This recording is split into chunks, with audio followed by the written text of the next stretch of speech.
Chapter 11, Crime and Punishment. Then one of the judges of the city stood forth and said, "Speak to us of crime and punishment."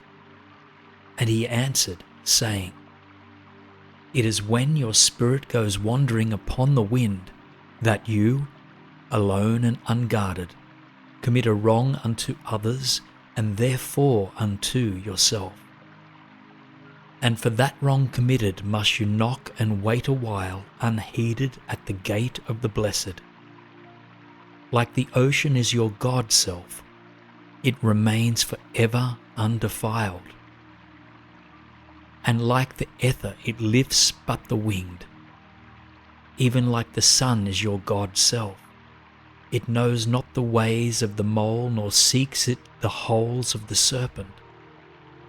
But your God-self dwells not alone in your being. Much in you is still man, and much in you is not yet man, but a shapeless pygmy that walks asleep in the mist, searching for its own awakening. And of the man in you would I now speak, for it is he, and not your God-self, nor the pygmy in the mist, that knows crime and the punishment of crime.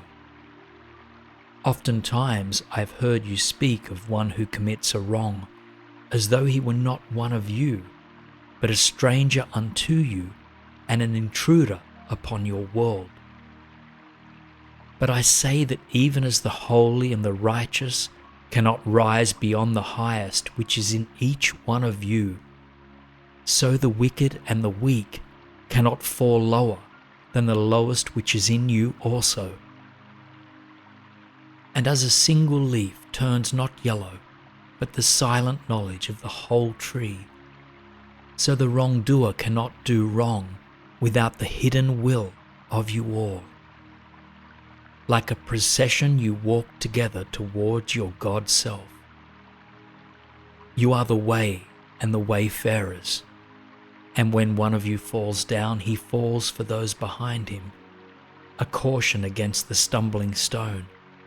Aye, and he falls for those ahead of him, who, though faster and surer of foot, yet removed not the stumbling stone. And this also, though the word lie heavy upon your hearts, the murderer is not accountable for his own murder, and the robbed is not blameless in being robbed. The righteous is not innocent of the deeds of the wicked, and the white-handed is not clean in the doings of the felon. Yea, the guilty is oftentimes the victim of the injured, and still more often the condemned is the burden-bearer for the guiltless and unblamed. You cannot separate the just from the unjust, and the good from the wicked, for they stand together before the face of the sun, even as the black thread and white are woven together. And when the black thread breaks, the weaver shall look into the whole cloth, and he shall examine the loom also. If any of you would bring judgment to the unfaithful wife, let him also weigh the heart of her husband in scales, and measure his soul with measurements. And let him who would lash the offender look upon the spirit of the offended. And if any of you would punish in the name of righteousness and lay the axe unto the evil tree, let him see too its roots. And verily, he will find the roots of the good and the bad, the fruitful and the fruitless, all entwined together in the silent heart of the earth. And you judges who would be just, what judgment pronounce you upon him who, though honest in the flesh, yet is a thief in spirit? What penalty lay you upon him who slays in the flesh, yet is himself slain in the spirit? And how prosecute you him who in action is a deceiver and an oppressor, yet who is also aggrieved and outraged? And how shall you punish those whose remorse is already greater than their misdeeds? Is not remorse the justice which is administered by that very law which you would fain serve? Yet you cannot lay remorse upon the innocent, nor lift it from the heart of the guilty. Unbidden shall it call in the night, that men may wake and gaze upon themselves. And you who would understand justice, how shall you unless you look upon all deeds in the fullness of light? Only then shall you know that the erect and the fallen are but one man standing in twilight between the night of his pygmy self and the days of his God self, and that the cornerstone of the temple is not higher than the lowest stone in its foundation.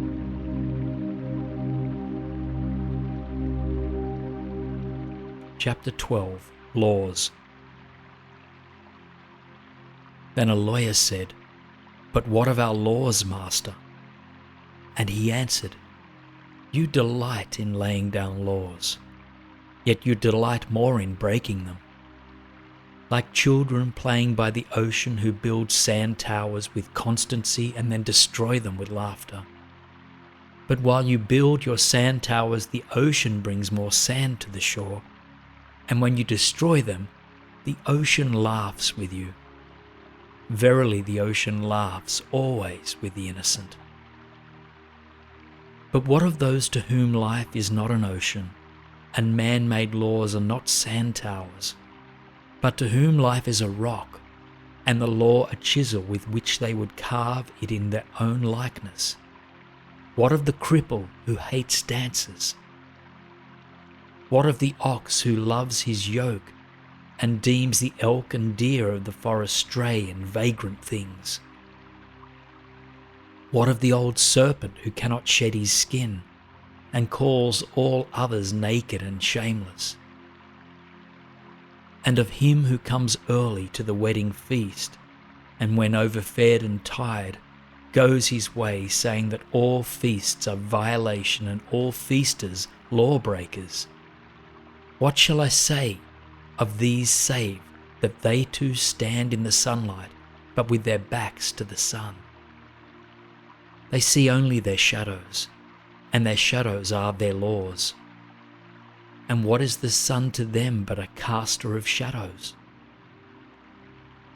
And what is it to acknowledge the laws but to stoop down and trace their shadows upon the earth? But you who walk facing the sun, what images drawn on the earth can hold you? You who travel with the wind, what weather vane shall direct your course?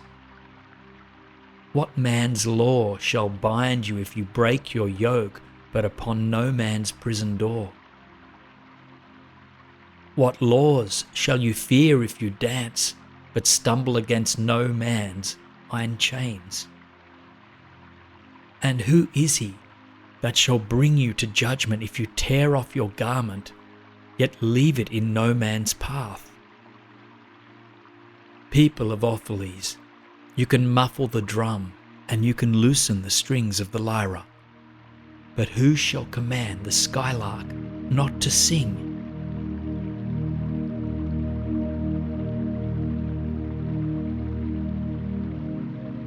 Chapter 13, Freedom. And an orator said, "Speak to us of freedom."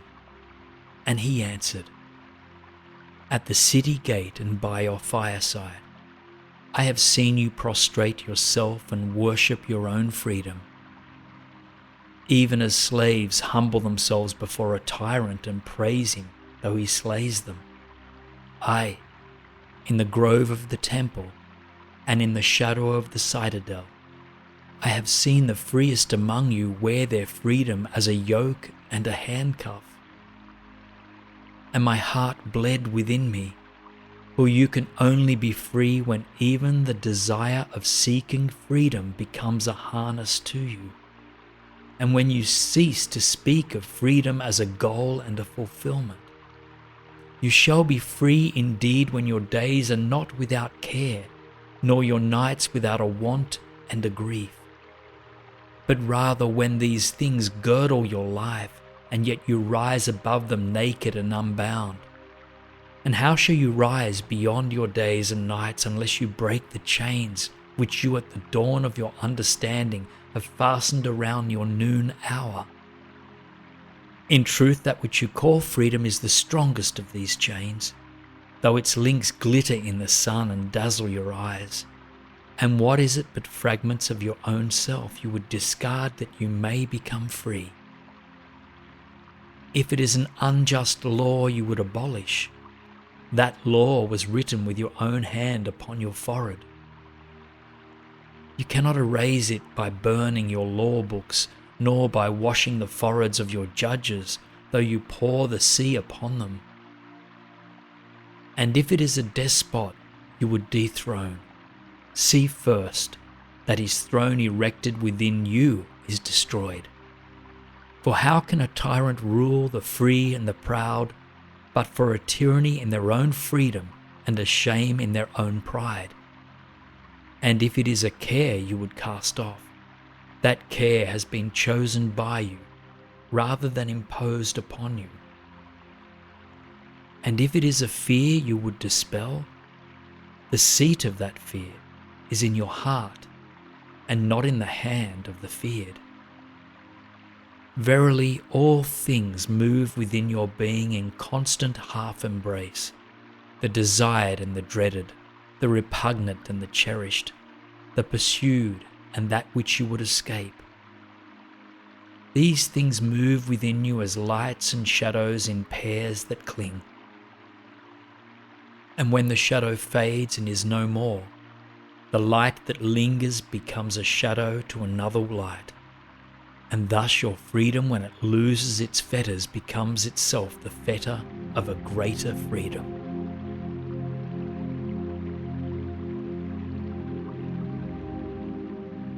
Chapter 14. Reason and Passion. And the priestess spoke again and said, Speak to us of reason and passion. And he answered, saying, Your soul is oftentimes a battlefield, upon which your reason and your judgment wage war against your passion and your appetite. Would that I could be the peacemaker in your soul, that I might turn the discord and the rivalry of your vehemence into oneness and melody. But how shall I, unless you yourselves be also the peacemakers, nay, the lovers of all your elements? Your reason and your passion are the rudder and the sails of your seafaring soul. If either your sails or your rudder be broken, you can but toss and drift, or else be held at a standstill in mid-seas. For reason, ruling alone, is a force confining, and passion, unattended, is a flame that burns to its own destruction. Therefore let your soul exalt your reason to the height of passion, that it may sing. And let it direct your passion with reason, that your passion may live through its own daily resurrection, and like the phoenix rise above its own ashes. I would have you consider your judgment and your appetite, even as you would two loved guests in your house. Surely you would not honor one guest above the other, for he who is more mindful of one loses the love and faith of both. Among the hills, when you sit in the cool shade of the white poplars, sharing the peace and serenity of distant fields and meadows, then let your heart say in silence, God rests in reason. And when the storm comes, and the mighty wind shakes the forest, and thunder and lightning proclaim the majesty of the sky, then let your heart say in awe, God moves in passion. And since you are a breath in God's sphere, and a leaf in God's forest, you too should rest in reason and move in passion.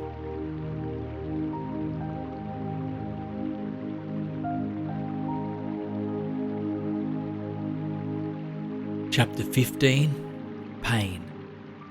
And a woman spoke, saying, "Tell us of pain." And he said, "Your pain is the breaking of the shell that endoses your understanding. Even as the stone of the fruit must break, that its heart may stand in the sun, so must you know pain. And could you keep your heart in wonder at the daily miracles of your life? Your pain would not seem less wondrous than your joy, and you would accept the seasons of your heart, even as you have always accepted the seasons that pass over your fields. And you would watch with serenity through the winters of your grief. Much of your pain is self-chosen. It is the bitter potion by which the physician within you heals your sick self. Therefore, trust the physician and drink his remedy in silence and tranquility. For his hand, though heavy and hard, is guided by the tender hand of the unseen. And the cup he brings, though it burns your lips, has been fashioned of the clay which the potter has moistened with his own sacred tears.